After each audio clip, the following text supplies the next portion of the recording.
Welcome to this week's edition of Dugout Dish Podcast in the Clubhouse. I'm joined by my co-host, Coach Glasser.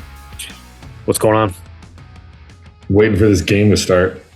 I hear you. We got a hot topic. Comes up based off some conversations that we've had and the transition that we've watched high school players have to make. And I think that this not only applies to college players who are currently on campus, guys who will be going to college. I think it's important for high school guys to wrap their head around this. And for the high school coaches out there who might be listening, this might be a topic you want to cover with your dudes to help them prepare a little bit better. But managing the running game, I think it is one of the steepest learning curves that most high school pitchers have when they get to college. And I'm not sure if there's ever been a high school pitcher that I've come across in the decade that I did it who didn't have to learn the importance of managing the running game and how to manage the running game immediately upon getting to campus. And I think it can be uncomfortable. I think it's a big adjustment for kids. And I think the big thing for me is I don't think that kids understand how important it is for you to be able to manage the running game to give yourself a chance to get on the field. No, they don't. Like you cannot pitch at the college level if you're going to be above a one. For argument's sake, I'm going to say a 1.5, but it's far lower than that. If we're all things considered, like everyone's going to have a stopwatch out. You're going to be watching. You're going to know. Like when I coached, like we had it posted in the dugout of what our steal times were. From first move for the runner to when you hit second base. So like we had a steal time, and then you add in like when they start throwing the in between innings, and you can get generally the first inning you're going to get the best one, but you can add the move to home plate plus the pop time to second base, and it gives you at least a baseline number right there to say like, okay, these 5 guys are good, these 5 guys are meh, and these guys can't steal. And if the higher that number goes, obviously, the more stolen bases you're going to give up. Now, this is huge at the collegiate level because there's a lot more strategy, and this is where if we're talking 1.4, 1.5 and above, like we're talking fastballs. Like it's going to obviously be slower with breaking balls and off-speed pitches. But it's a cat and mouse game. You're trying to guess the right opportunity to be able to steal a base. You're trying to guess the right opportunity to hit and run, to run and hit, to bunt and run, whatever it might be. And the longer you are from a pitch delivery time standpoint to the plate, the easier it is. Like you don't have to guess. If the catcher's a 2-2 and you're a 1-8, like no one's throwing anybody out. You're just giving up free bases left and right. And the more free bases you give up, the more opportunities the other team has to score, which now instead of them having to give 2 hits likely to score a runner from first, they need 1. And same thing, this goes into holds, it goes into looks, it's not just how quick can you deliver this ball to the plate. You got a runner on first or second, like your shortstop is likely going to be telling you how many looks shortstop's going to be working in, second baseman's working in, what type of picks do we have, all of that stuff. You have to be able to pick to first. You can't just have one pickoff move. If you're a left-hander, you're generally going to be a read guy or a predetermined guy. So there's a lot more that goes into this than just like, well, he's a 1-3. Like, okay, but like if you're a 1-3 and all you do is hold twice and then deliver without looking, like everyone can time that up and you're good. Like they're still going to be able to steal bases.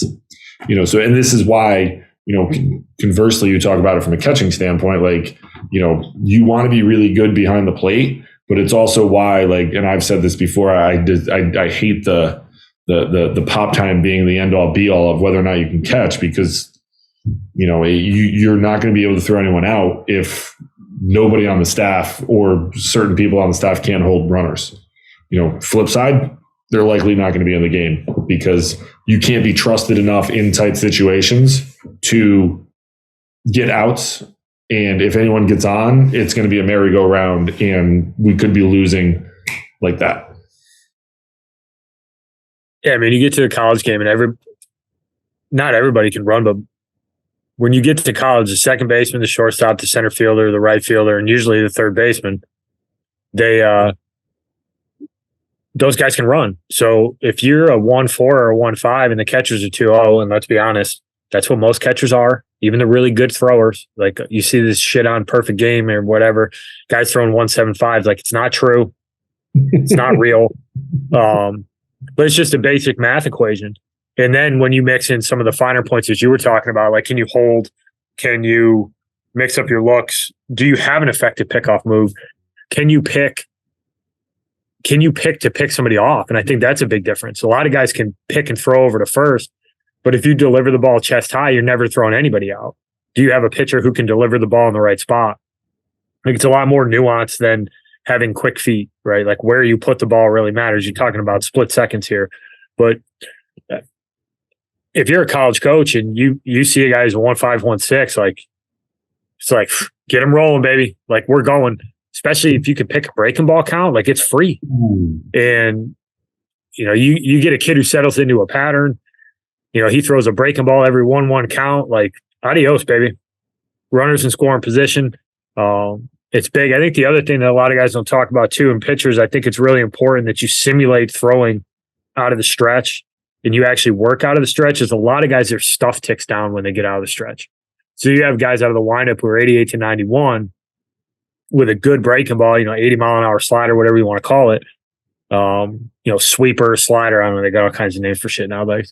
But you get them in the stretch and they're 85 to 87 and you can't manage the running game. Like it's going to get tough quick. And if you view it through a coach's eyes, if I don't feel good about you being able to manage a running game, I can't bring you out of the bullpen with anybody on base. So you have to start a clean inning, which limits the opportunity that you can come into the game. And if you can't get a leadoff guy out, now I gotta have somebody behind you all the time because I'm worried that it's going to turn into a merry-go-round real quick. And we had guys with William Mary like that, premium stuff, 92 to 94. And until they learned how to manage the running game, we had to be really selective about the situations that we put them in. Because you don't ever want to put a kid in a situation that he's going to fail.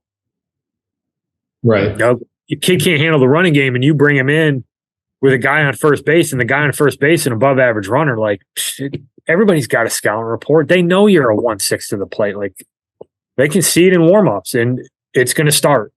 Yep. And now all of a sudden, 2 pitches later, you're pitching with a guy in second base. You got no room for error. If you're coming in and out of the bullpen and you got good stuff, you're probably pitching in a tighter spot. But this is the kind of stuff that I don't think it's talked about enough at the high school level because it doesn't have to. Because if you're the really good arm in high school, you can just strike people out. So it doesn't matter that much. But when you get to college, it can be a rude awakening when you get there and, your first inter squad, your freaking head spinning because everybody's stealing second base and stealing third base. And I think some of that for the high school and travel ball coaches listening, like coach kids. Help them make the transition. Like it's not an easy adjustment, but it's something that kids, if you give them the information that they need, they can make the adjustment. You can adjust how they set so that they can get loaded up quicker. You could just give them a little bit of a different mindset. Like even just having 3 different pickoffs, like pick on the way up, pick immediately when you come set, and pick after a pause. You've now have 3 weapons to hold a running game. But coaches need to explain that to kids and give them a chance to be a little bit more successful when they get to college because it will pop up and it is frighteningly apparent when a kid gets on the mound. You're like, nobody's ever talked to this kid about managing the running game. Yeah, pretty instantly. And the kids know because your guys are going to go wild in inter squad when it's like, yeah, I'll be standing on third in 3 pitches. And, your guys will be because it becomes very apparent very quickly who can and who cannot hold runners. You take it a little bit further into like who can and can't field. Being able to field your position as a pitcher is a huge, huge advantage for you to actually be on the field. Can you actually pick? Like, yes, you should pick on the way up. You should pick when you come set and hold and then pick. But like, can you deliver the ball to the first baseman? Can you inside move and deliver it to third? Can you jump spin inside move to second? Can you jump spin and deliver it to second? Or are we spraying and praying all over the field and just giving up more free bases? Spraying and praying. Like from a bunt standpoint, like I know, like depending on where your affiliation is, like whether or not you should or shouldn't bunt, the reality is like people still bunt. Like you have to be able to field your position. Like you can, if somebody bunts and you figure out very quickly that the pitcher can't field his position and is just going to spray and pray, like just keep bunting.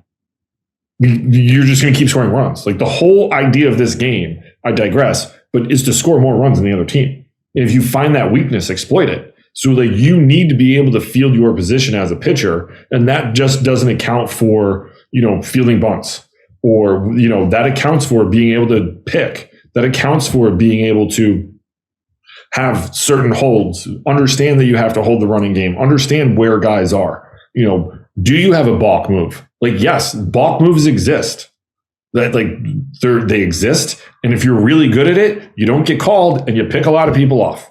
Like now, when we played, well, not when we played, in between when we played it now, like everyone wore baggy pants. So you couldn't necessarily see that back knee buckle and balk move to first. Now, we're back to tight pants. It's my, high socks, show off those jogging sticks.